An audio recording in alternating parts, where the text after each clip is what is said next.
Motivation is overrated. Environment often matters more. Anne Thorndike, a primary care physician at Massachusetts General Hospital in Boston, had a crazy idea. She believed she could improve the eating habits of thousands of hospital staff and visitors without changing their willpower or motivation in the slightest way. In fact, she didn't plan on talking to them at all. Thorndike and her colleagues designed a 6-month study to alter the choice architecture of the hospital cafeteria. They started by changing how drinks were arranged in the room. Originally, the refrigerators located next to the cash registers in the cafeteria were filled with only soda. The researchers added water as an option to each one.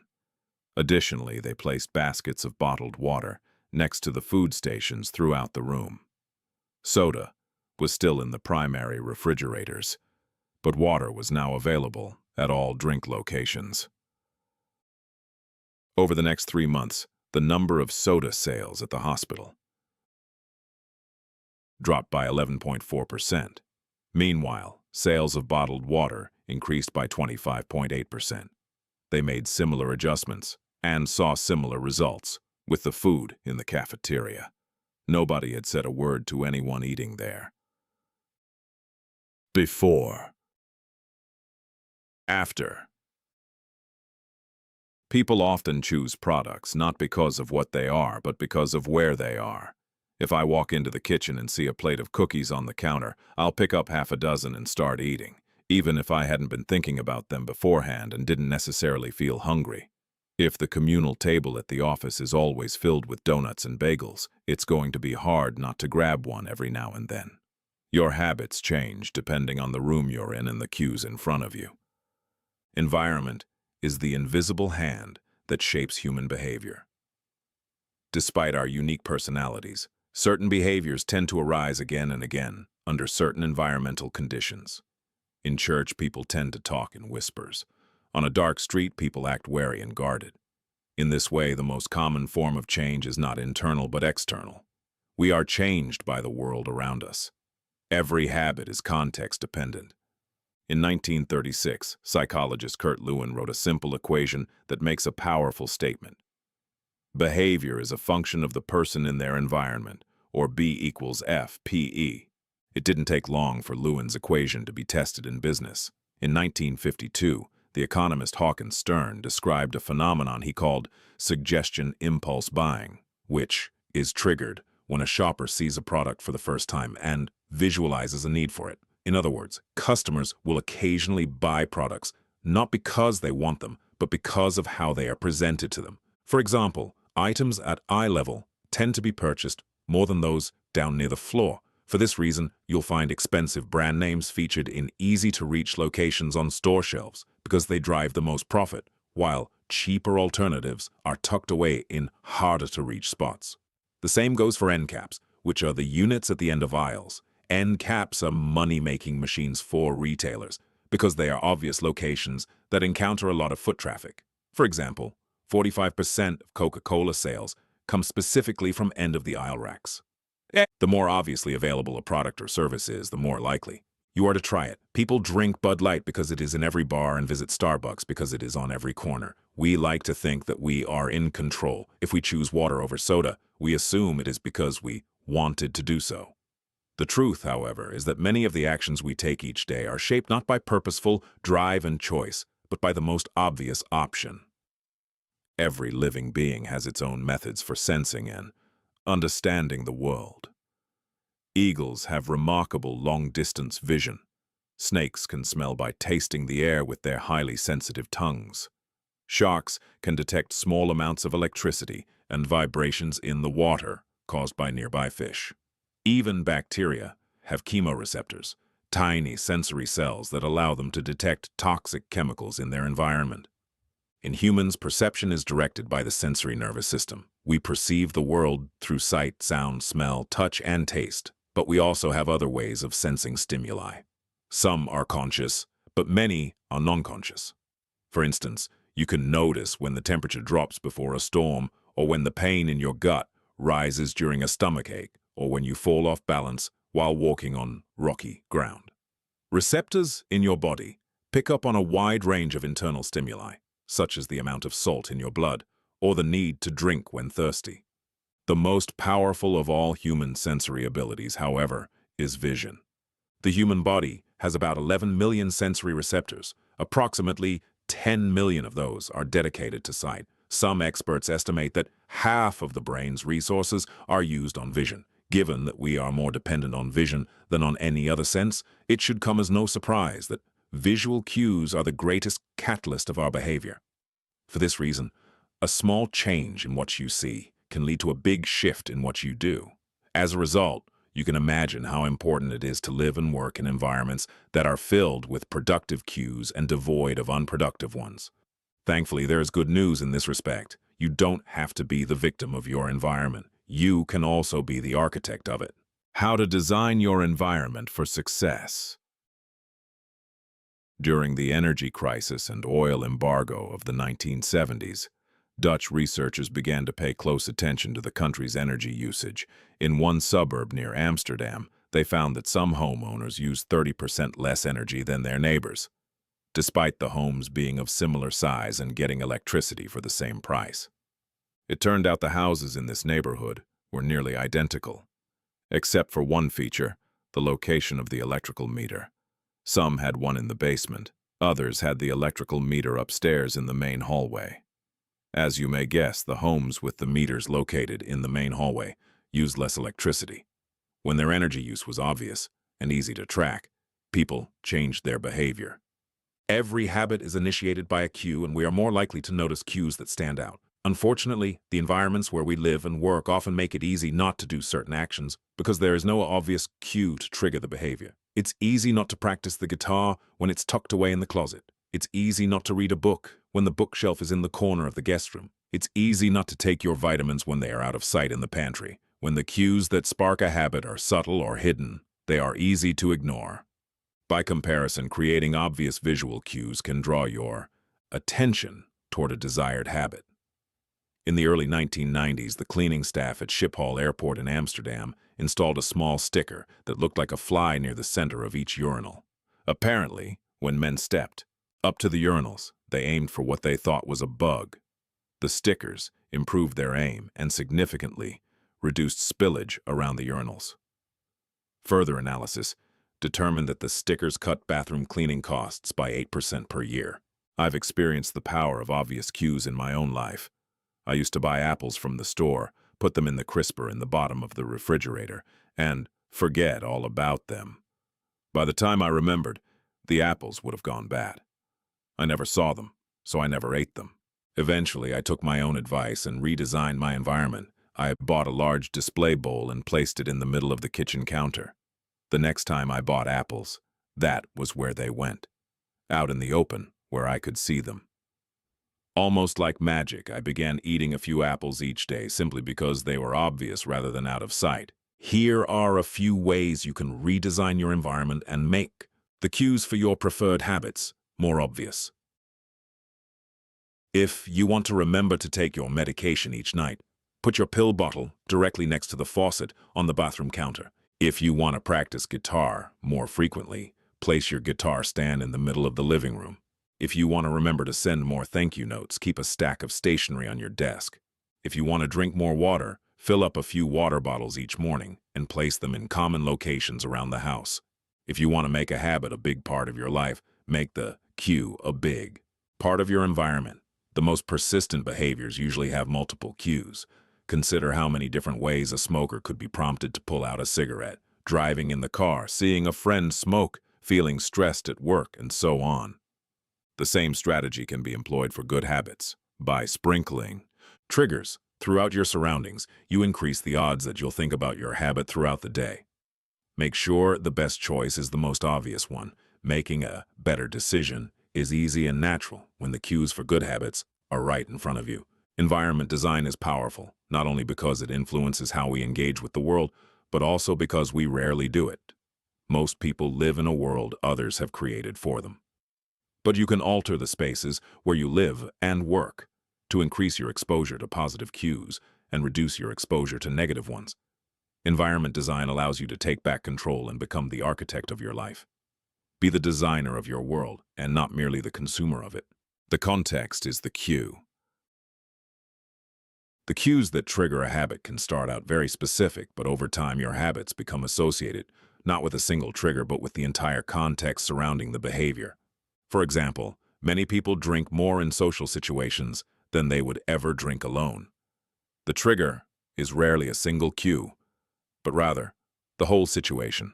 Watching your friends order drinks, hearing the music at the bar, seeing the beers on tap.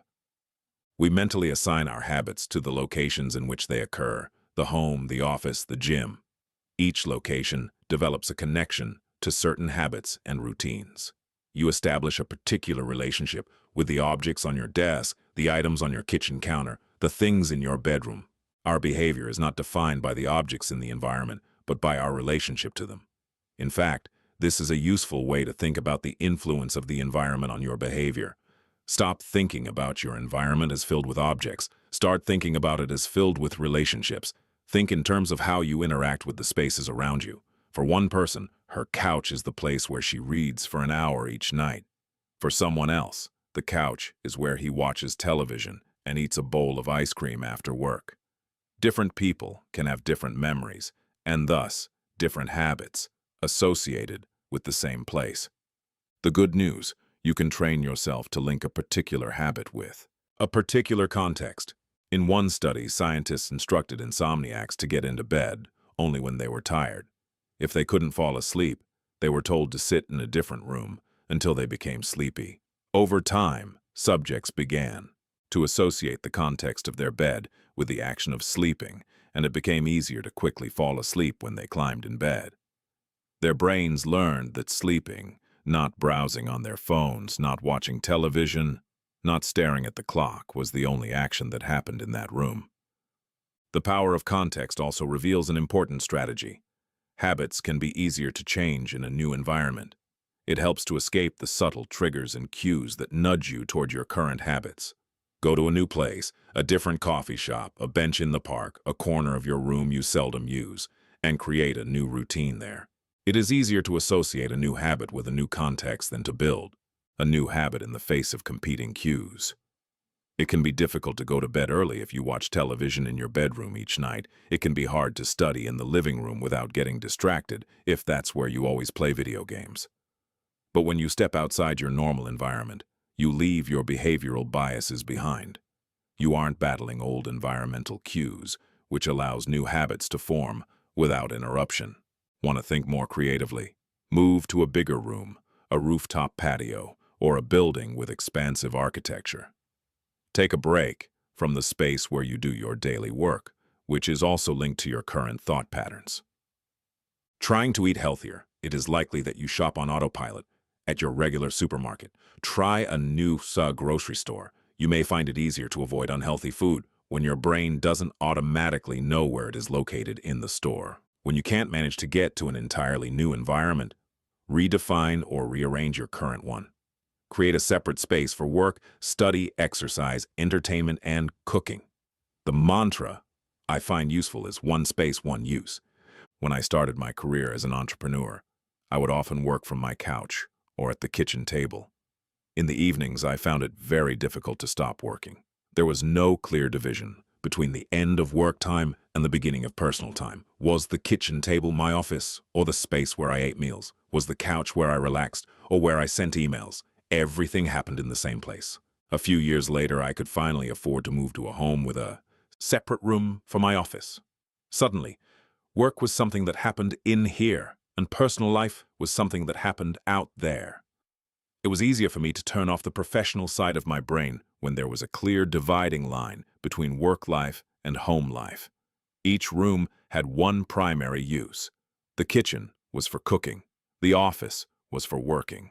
Whenever possible, avoid mixing the context of one habit with another. When you start mixing contexts, you'll start mixing habits, and the easier ones will usually win out.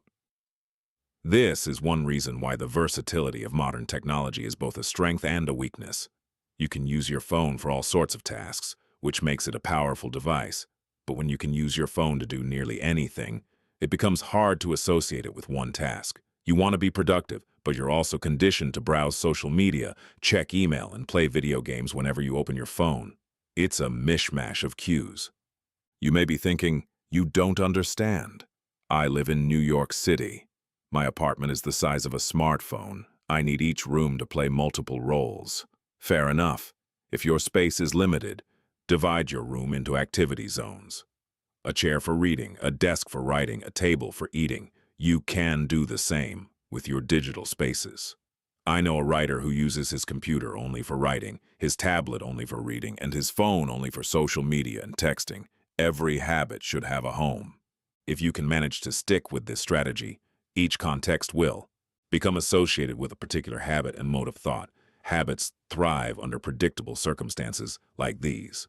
Focus comes automatically when you are sitting at your work desk. Relaxation is easier when you are in a space designed for that purpose. Sleep comes quickly when it is the only thing that happens in your bedroom. If you want behaviors that are stable and predictable, you need an environment that is stable and predictable. A stable environment where everything has a place and a purpose is an environment where habits can easily form.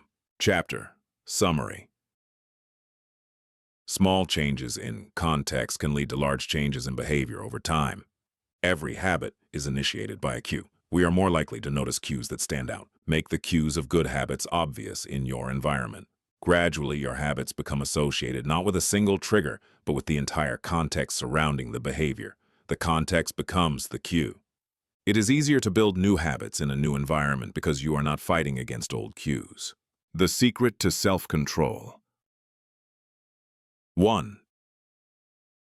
In 1971, as the Vietnam War was heading into its 16th year, Congressman Robert Steele from Connecticut and Morgan Murphy from Illinois made a discovery that stunned the American public.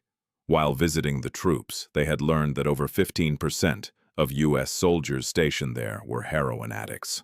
Follow-up research revealed that 35% of service members in Vietnam had tried heroin and as many as 20% were addicted. The problem was even worse than they had initially thought.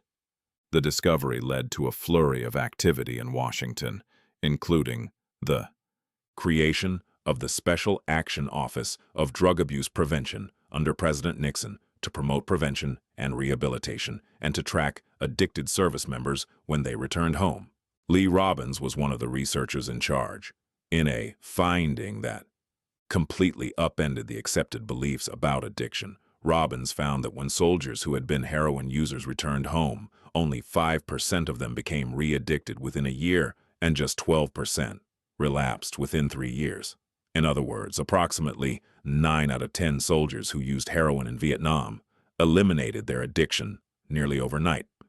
This finding contradicted the prevailing view at the time, which considered heroin addiction to be a permanent and irreversible condition. Instead, Robbins revealed that addictions could spontaneously dissolve if there was a radical change in the environment. In Vietnam, soldiers spent all day surrounded by cues, triggering heroin use. It was easy to access. They were engulfed by the constant stress of war. They built friendships with fellow soldiers who were also heroin users, and they were thousands of miles from home. Once a soldier returned to the United States, though, he found himself in an environment devoid of those triggers.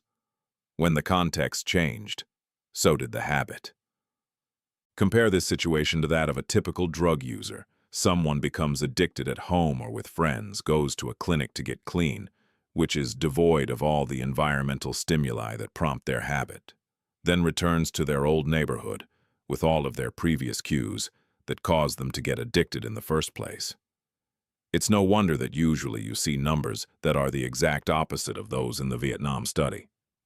Typically, 90% of heroin users become re-addicted once they return home from rehab. The Vietnam studies ran counter to many of our cultural beliefs about bad habits because it challenged the conventional association of unhealthy behavior as a moral weakness. If you're overweight, a smoker, or an addict, you've been told your entire life that it is because you lack self-control, maybe even that you're a bad person. The idea that a little bit of discipline would solve all our problems is deeply embedded in our culture. Recent research, however, shows something different. When scientists analyze people who appear to have tremendous self-control, It turns out those individuals aren't all that different from those who are struggling. Instead, disciplined people are better at structuring their lives in a way that does not require heroic willpower and self-control. In other words, they spend less time in tempting situations. The people with the best self-control are typically the ones who need to use it the least. It's easier to practice self-restraint when you don't have to use it very often. So yes, perseverance, grit, and willpower are essential to success, but the way to improve these qualities is not by wishing you were a more disciplined person, but by creating a more disciplined environment. This counterintuitive idea makes even more sense once you understand what happens when a habit is formed in the brain.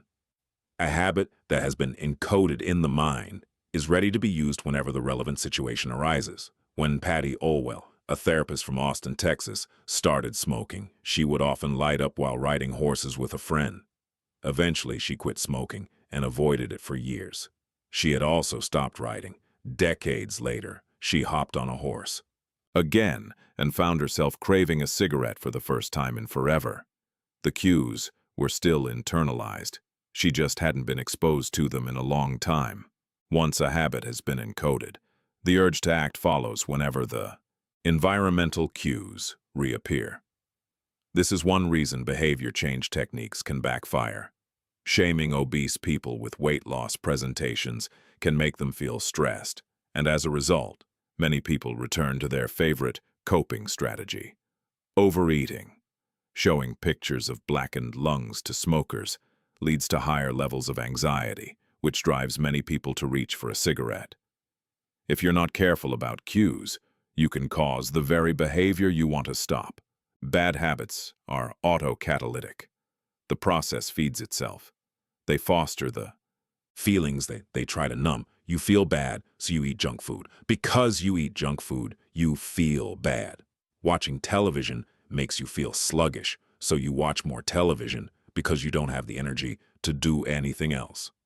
Worrying about your health makes you feel anxious, which causes you to smoke to ease your anxiety, which makes your health even worse, and soon you're feeling more anxious. It's a downward spiral, a runaway train of bad habits. Researchers refer to this phenomenon as cue-induced wanting. An external trigger causes a compulsive craving to repeat a bad habit. Once you notice something, you begin to want it. This process is happening all the time, often without us realizing it. Scientists have found that showing addicts a picture of cocaine for just 33 milliseconds stimulates the reward pathway in the brain and sparks desire. This speed is too fast for the brain to consciously register. The addicts couldn't even tell you what they had seen, but they craved the drug all the same. Here's the punchline: you can break a habit, but you're unlikely to forget it. Once the mental grooves of habit have been carved into your brain, they are nearly impossible to remove entirely, even if they go unused for quite a while. And that means that simply resisting temptation is an ineffective strategy. It is hard to maintain a Zen attitude in a life filled with interruptions. It takes too much energy. In the short run, you can choose to overpower temptation. In the long run, we become a product of the environment that we live in. To put it bluntly, I have never seen someone consistently stick to positive habits in a negative environment. A more reliable approach is to cut bad habits off at the source. 1. Of the most practical ways to eliminate a bad habit is to reduce exposure to the cue that causes it. If you can't seem to get any work done, leave your phone in another room for a few hours. If you're continually feeling like you're not enough, stop following social media accounts that trigger jealousy and envy. If you're wasting too much time watching television, move the TV out of the bedroom. If you're spending too much money on electronics, quit reading reviews of the latest tech gear. If you're playing too many video games, unplug the console and put it in a closet after each use. This practice is an inversion of the first law of behavior change. Rather than make it obvious, you can make it invisible. I'm often surprised by how effective simple changes like these can be. Remove a single cue, and the entire habit often fades away. Self-control is a short-term strategy, not a long-term one. You may be able to resist temptation once or twice, but it's unlikely you can muster the willpower to override your desires every time. Instead of summoning a new dose of willpower whenever you want to do the right thing, your energy would be better spent Optimizing your environment. This is the secret to self-control. Make the cues of your good habits obvious and the cues of your bad habits invisible. Chapter Summary. The inversion of the first law of behavior change is make it invisible. Once a habit is formed, it is unlikely to be forgotten. People with high self-control tend to spend less time in tempting situations. It's easier to avoid temptation than resist it. One of the most practical ways to eliminate a bad habit is to reduce exposure to the cue that causes it. Self-control is a short-term strategy, not a long-term one. How to create a good habit. The first law, make it obvious. 1.1. Fill out the habit scorecard. Write down your current habits to become aware of them. 1.2. Use implementation intentions. I will behavior, at time, in location. 1.3. Use habit stacking. After current habit, I will new habit. 1.4. Design your environment. Make the cues of good habits obvious and visible. The second law, make it attractive. The third law, make it easy. The fourth law, make it satisfying. How to break a bad habit. Inversion of the first law, make it invisible. 1.5. Reduce exposure. Remove the cues of your bad habits from your environment. Inversion of the second law, make it unattractive. Inversion of the third law, make it difficult. Inversion of the fourth law, make it unsatisfying. You can download a printable version of this habits cheat sheet at atomichabits.com/cheat sheet. The second law. Make it attractive. How to make a habit irresistible. 1. In the 1940s, a Dutch scientist named Nico Tinbergen performed a series of experiments that transformed our understanding of what motivates us. Tinbergen, who eventually won a Nobel Prize for his work, was investigating herring gulls, the gray and white birds often seen flying along the seashores of North America. Adult herring gulls have a small red dot on their beak, and Tinbergen noticed that newly hatched chicks would peck this spot whenever they wanted food. To begin one experiment, he created a collection of fake cardboard beaks, just a head without a body. When the parents had flown away, he went over to the nest and offered these dummy beaks to the chicks. The beaks were obvious fakes, and he assumed the baby birds would reject them altogether. However, when the tiny gulls saw the red spot on the cardboard beak, they pecked away, just as if it were attached to their own mother. They had a clear preference for those red spots, as if they had been genetically programmed at birth. Soon, Tinbergen discovered that the bigger the red spot, the faster the chicks pecked. Eventually, he created a beak with 3 large red dots on it. When he placed it over the nest, the baby birds went crazy with delight. They pecked at the little red patches as if it was the greatest beak they had ever seen. Tinbergen and his colleagues discovered similar behavior in other animals. For example, the gray-lag goose is a ground-nesting bird. Occasionally, as the mother moves around on the nest, one of the eggs will roll out and settle on the grass nearby. Whenever this happens, the goose will waddle over to the egg and use its beak and neck to pull it back into the nest. Tinbergen discovered that the goose will pull any nearby round objects, such as a billiard ball or a light bulb, back into the nest. The bigger the object, the greater their response. One goose even made a tremendous effort to roll a volleyball back and sit on top. Like the baby gulls automatically pecking at red dots, the gray-lag goose was following an instinctive rule. When I see a round object nearby, I must roll it back into the nest. The bigger the round object, the harder I should try to get it. It's like the brain of each animal is preloaded with certain rules for behavior, and when it comes across an exaggerated version of that rule, it lights up like a Christmas tree. Scientists refer to these exaggerated cues as supernormal stimuli.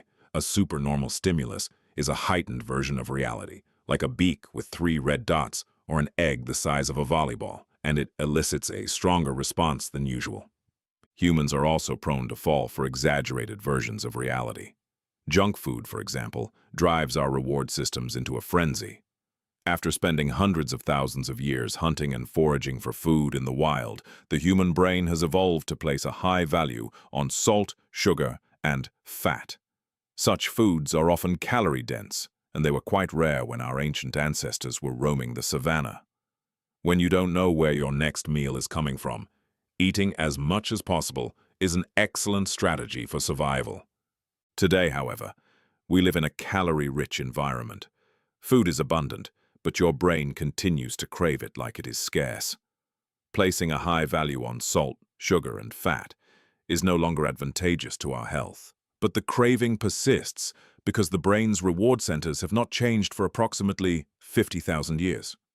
The modern food industry relies on stretching our Paleolithic instincts beyond their evolutionary purpose.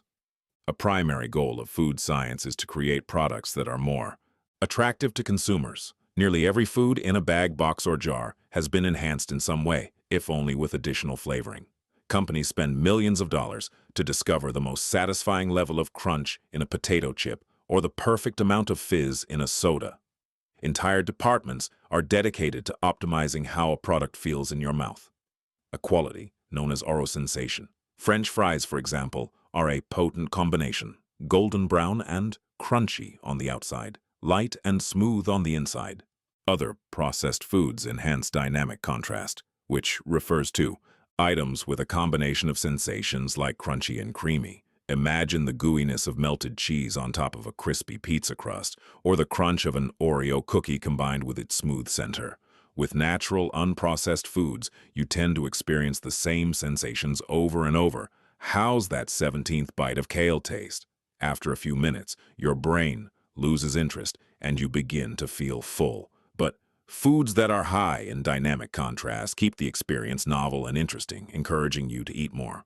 Ultimately, such strategies enable food scientists to find the bliss point for each product, the precise combination of salt, sugar, and fat that excites your brain and keeps you coming back for more. The result, of course, is that you overeat, because hyperpalatable foods are more attractive to the human brain. As Stéphane Guyenet, a neuroscientist who specializes in eating behavior and obesity, says, "We've gotten too good at pushing our own buttons." The modern food industry and the overeating habits it has spawned is just one example of the second law of behavior change. Make it attractive. The more attractive an opportunity is, the more likely it is to become habit-forming. Look around. Society is filled with highly engineered versions of reality that are more attractive than the world our ancestors evolved in. Stores feature mannequins with exaggerated hips and breasts to sell clothes. Social media delivers more likes and praise in a few minutes than we could ever get in the office or at home. Online porn splices together stimulating scenes at a rate that would be impossible to replicate in real life. Advertisements are created with a combination of ideal lighting, professional makeup, and photoshopped edits. Even the model doesn't look like the person in the final image. These are the supernormal stimuli of our modern world. They exaggerate features that are naturally attractive to us, and our instincts go wild as a result, driving us into excessive shopping habits, social media habits, porn habits, eating habits, and many others. If history serves as a guide, the opportunities of the future will be more attractive than those of today. The trend is for rewards to become more concentrated and stimuli to become more enticing. Junk food is a more concentrated form of calories than natural foods. Hard liquor is a more concentrated form of alcohol than beer. Video games are a more concentrated form of play than board games. Compared to nature, these pleasure-packed experiences are hard to resist. We have the brains of our ancestors, but temptations they never had to face. If you want to increase the odds that a behavior will occur, then you need to make it attractive. Throughout our discussion of the second law, our goal is to learn how to make our habits irresistible. While it is not possible to transform every habit into a supernormal stimulus, we can make any habit more enticing. To do this, we must start by understanding what a craving is and how it works. We begin by examining a biological signature that all habits share. The dopamine spike, the dopamine-driven feedback loop. Scientists can track the precise moment a craving occurs by measuring a neurotransmitter called dopamine. The importance of dopamine became apparent in 1954 when the neuroscientists James Olds and Peter Milner ran an experiment that revealed the neurological processes behind craving and desire. By implanting electrodes in the brains of rats, the researchers blocked the release of dopamine. To the surprise of the scientists, the rats lost all will to live. They wouldn't eat. They wouldn't have sex. They didn't crave anything. Within a few days, the animals died of thirst. In follow-up studies, other scientists also inhibited the dopamine-releasing parts of the brain, but this time they squirted little droplets of sugar into the mouths of the dopamine-depleted rats. Their little rat faces lit up with pleasurable grins from the tasty substance. Even though dopamine was blocked, they liked the sugar just as much as before. They just didn't want it anymore.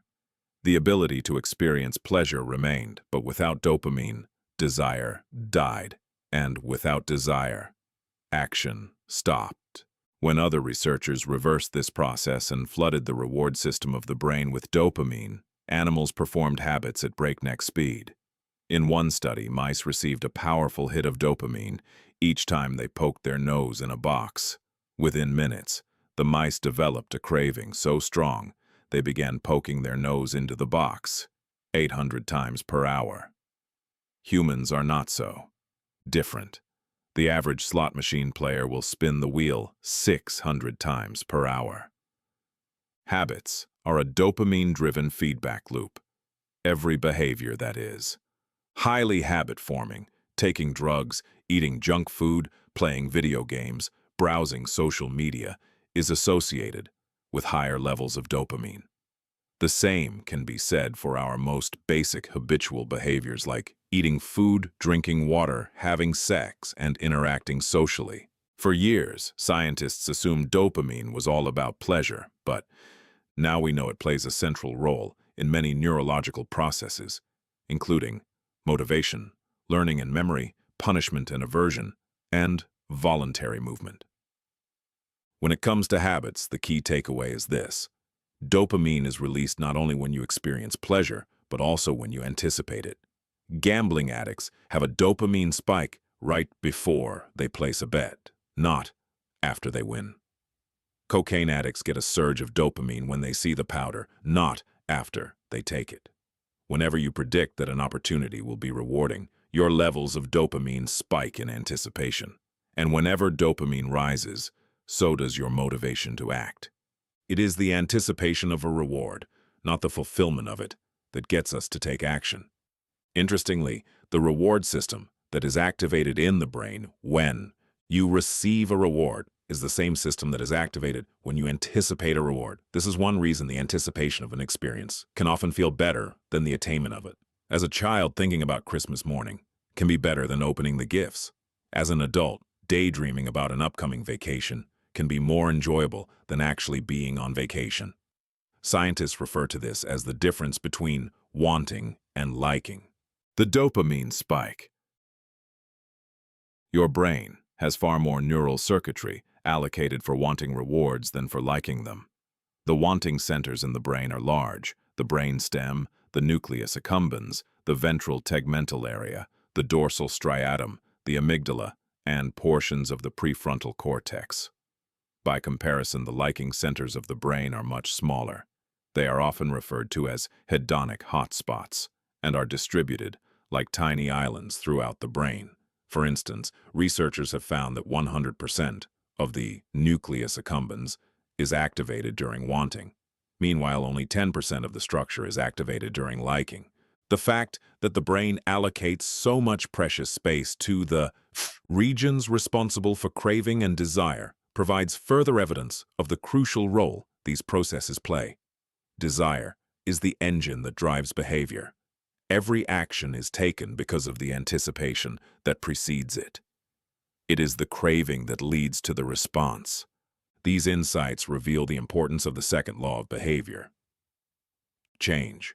We need to make our habits attractive because it is the expectation of a rewarding experience that motivates us to act in the first place. This is where a strategy known as temptation bundling comes into play. How to use temptation bundling to make your habits more attractive. Ronan Byrne, an electrical engineering student in Dublin, Ireland, enjoyed watching Netflix, but he also knew that he should exercise more often than he did. Putting his engineering skills to use, Byrne hacked his stationary bike and connected it to his laptop and television. Then he wrote a computer program that would allow Netflix to run only if he was cycling at a certain speed. If he slowed down for too long, whatever show he was watching would pause until he started pedaling again. He was, in the words of one fan, eliminating obesity one Netflix binge at a time.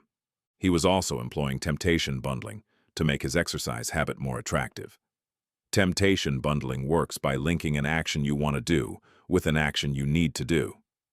In Byrne's case, he bundled watching Netflix, the thing he wanted to do, with riding his stationary bike, the thing he needed to do.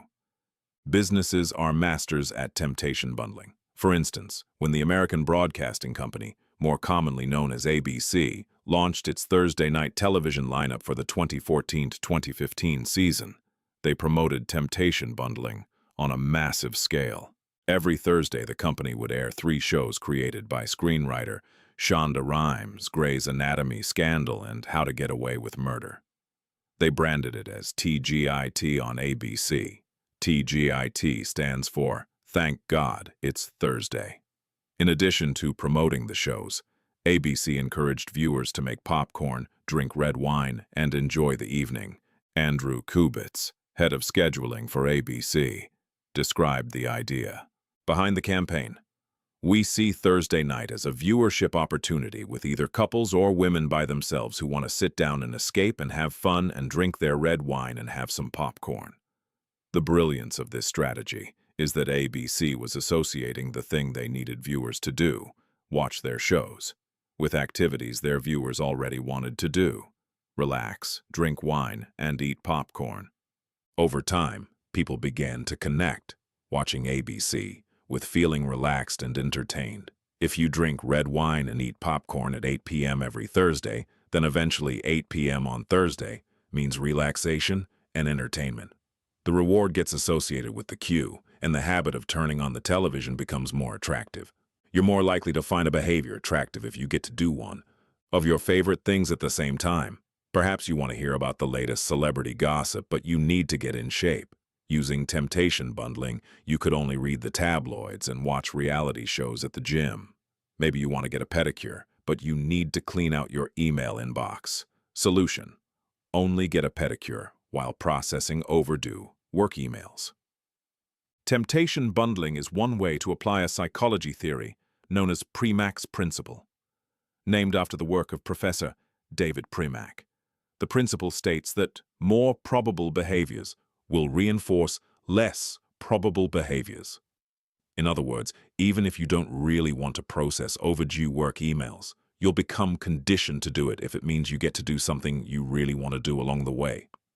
You can even combine temptation bundling with the habit stacking strategy we discussed in Chapter 5 to create a set of rules to guide your behavior.